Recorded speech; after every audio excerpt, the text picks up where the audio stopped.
So, after spending over 7 digits in Facebook ads every single month, I'm gonna finally reveal to you the 3 things that we do in our business for us to reach those figures and scale to unlimited numbers. Coming up.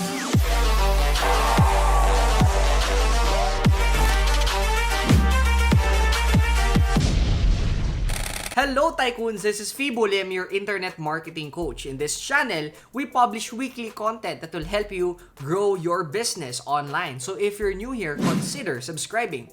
Don't forget to ring the bell button so that every time we publish new videos, you are gonna get notified.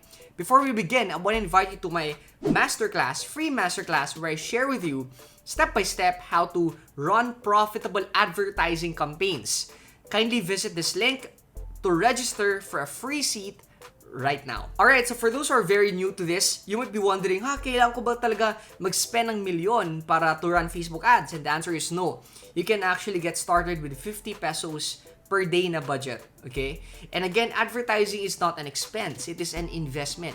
Okay, so yung 50 pesos mo magiging 100, magto 2 times siya. How much are you gonna spend? Right? You're gonna have an unlimited budget. So I just want you to remember that mindset kasi most people get shocked and na overwhelmed sila kasi hindi yan para sa akin kasi I don't have a million.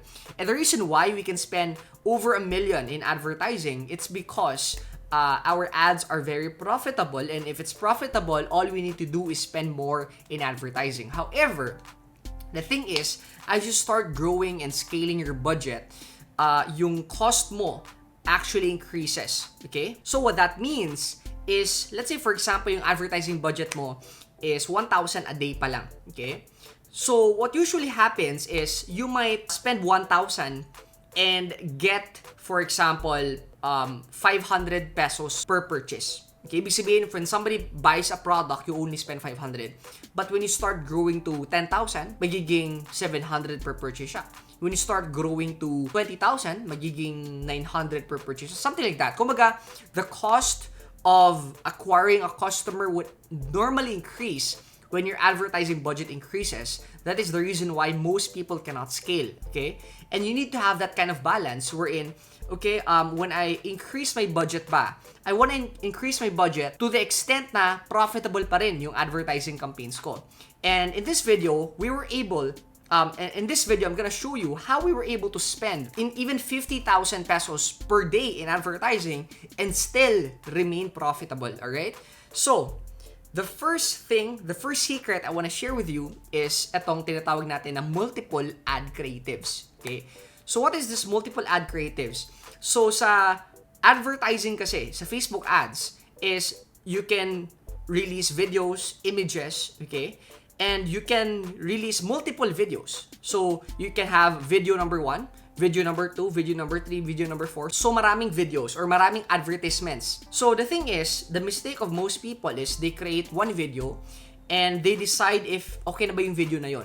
If hindi siya maganda, they delete it and create another video and decide, kumaga, they think na they have to make the perfect video. But in fact, in Facebook advertising, it's not about creating the perfect video, it's creating multiple videos, multiple variations. Okay, so for example, let's say in the first video, in the first ad that you recorded, you started with a question, okay? And then on the second ad that you recorded, you started with a joke, okay?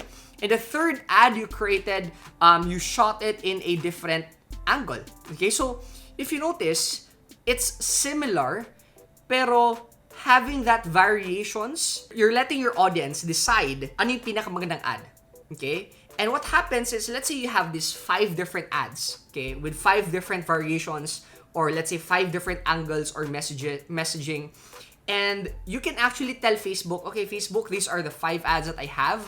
I want you to run them simultaneously, and ikaw na bahala, okay? Kasi Facebook will find the ad that is performing the best and will allocate most of its budget sa ad na yun. Does that make sense so far? The thing is, talking about scaling kasi, is that as you start growing, as you start scaling, if you only recorded one ad, that one ad will be shown to the same people again and again and again and again, okay? And if that one ad is shown to the same person again and again and again and again, mangyayari nun, that becomes a negative feedback kay Facebook. Because if one person sees the ad again and again without buying, without clicking, ibig sabihin pala, yung audience mo hindi interested sa offer mo. Yung audience mo is not interested in your ad. And the more the same person sees your ad without buying the product, without clicking your ad, without entering their email address or whatsoever, without an action, without them taking an action, what that means is, in the eyes of Facebook, you're killing my audience. You're telling my audience what they don't want to do. And the way for Facebook to punish you, the way for Facebook to force you to stop running your ads is to increase your cost. To increase your cost to the extent na hindi mo na kayang ispend to while still remaining profitable. So if you notice, when your cost increases, it's Facebook's way of telling you your ad is not working. So what happens is, if you record multiple ads, the same person can see your ads, pero pag iba't ibang video siya, iba't ibang creative siya, it's a fresh ad. Okay? So that's why I even shoot one ad a day, right? And the reason why I do that, because instead of wondering if magandang ad ba to, hindi ba to magandang ad, I just record plain lang. Parang just using my phone. Recording just using my phone. That is it. And another is, I want to share with you, it's very hard to share everything, no? But last concept, I want to share with you why this is the first step that we do. It's because sa Facebook advertising, there is what you call ad fatigue. Okay? And this is what I mean na the same ad is shown to the same person and again and again, nafa-fatigue yung ad, or the ad becomes, kumbaga nag-expire siya. Okay? And when the ad expires, when the ad dies down, yun tataas yung cost. So usually kasi, when you run ads, is mura siya. Tapos, as the time goes by, magmamahal siya. And then when you launch another ad, mura ulit. And then magmamahal. And then when you launch another ad, mura ulit. So the thing is this, every time you launch an ad in the first few days or weeks, it's gonna be cheap. So why don't you launch one ad a day or one ad a week, right? And that's what we do. So we no longer have the problem of like, ay, mahal yung ads namin, because we know how to control the platform already. Okay? And kumbaga, that's the algorithm. So we would have to adjust to the algorithm and actually sharing with you that the behind the scenes of what we're doing, right? Second is, we now target broader audiences. Okay? And when you're getting started, I don't suggest that you target broader audience, especially if yung budget mo maliit lang, because it's gonna work better if you're gonna target a specific audience. When we say specific, sabihin natin 100 to 500,000 reach. Okay? Pero in our business kasi, we're spending 30 to 50,000 pesos and Facebook advertising per day. So iba yung YouTube ads. This is just for Facebook advertising. So when we were spending 30 to 50,000 pesos per day in advertising, talaga nauubos yung audience, ine-exhaust yung audience. Okay? At first, when you're targeting specific audiences, it's doing well. But as the time go by, it becomes expensive again, because if merong ad fatigue, meron ding audience fatigue. What that means is, napapagod yung audience. Okay? The same ad or the same sets of ads are shown to the same audience. So another angle that we use is we target a totally different audience or a broader audience. So before, we target using lookalike audience. If you're new to this, then watch my other videos about Facebook ads. No, but we target the lookalike audience. I'll explain it next time, but it is a much specific audience, and then we target based on interest, and then eventually we just target the country, right? And just based on age. And the reason why now it's working, it's because you already have existing data. Okay? Meron na kaming tinatawag natin na pixel. It's a line of code, no? Na meron ng data. So when we tell Facebook what to do, Facebook already knows, because Facebook is artificial intelligence na it develops over time. It becomes smarter and smarter. Alright? So I don't suggest you to do broader audiences if you're just getting started. What I'm talking here is scaling na, and how we were able to spend 1 million per month in advertising. This is what we do and still remain profitable.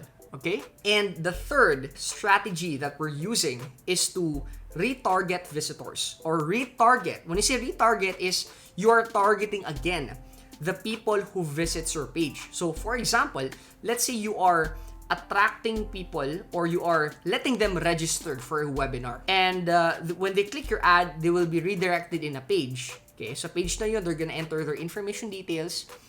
And what's gonna happen is a majority click your ad, but they do not enter their details or they do not take action. Okay? Or sabihin na natin, to make things easier, hindi sila bumili ng product. Ganon. Okay? So now, since most people naman may be interested but did not buy your offer, what happens is they now become what you call a warm audience. Kumbaga, it's easy for you to sell to them again because they showed interest already. They click your ad, they click like, they visited your page, whatsoever. And the easiest way for you to do is just to retarget them. Show them the same ad again, show them another angle of the ad again, let them take action again, remind them again. And this is where you're gonna see wherein you bought something from Lazada, you forgot, something happened and then you forgot about it, you did not continue your purchase, and Lazada now targets you in Facebook, right? Amazon now retargets you in Facebook, reminding you, hey, finish your cart, okay? Continue to check out whatsoever, right? That is retargeting. And the reason why this is important, especially in us, because sa second secret ng sinabi ko, we're now targeting broader audience, okay? Audiences na may not know who we are. And because of this, some people will be interested. So, instead of targeting another set of broader audiences again, okay? So, sabihin natin merong 1 million audience, okay? And then let's say 10,000 nun clicked our ads and showed interest. So now, we don't have to run ads again to the 1 million.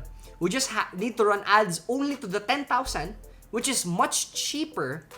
But at the same time, it's easier for the 10,000 who raised their hand, who said na, I'm interested, for them to convert to a buyer. Does that make sense? I mean, guys, I know for some who are very new to this, you might watch some of my videos in my YouTube channel for you to learn more about the basics of Facebook ads. But I want to reveal to you as well what we do with regards to scaling and growing, because it's a totally different mindset and game. And again, if you're very, very, very new to this, I'm inviting you to join my free masterclass by visiting this link, fibolim.com/class. And register for a free seat. I'm going to walk you through exactly how do you attract clients and convert your clients into paying customers. Convert prospects into paying customers without selling to them manually, talking to them in person, using an automated sales process. Go ahead, register for a free seat right now. Question of the day: what are your strategies ba of running Facebook ads? Let me know in the comment section below, because I'm gonna read each and every comment because I want to connect with you and have a conversation. Thank you everybody for watching this video. If you have not subscribed to our channel yet, go ahead, click subscribe right now. Yes, right now. So that you're gonna get notified every time we publish new videos. Until next time, this is Fibo Lim. Achieve success, live with happiness, and enjoy the good life. See you in our next episode.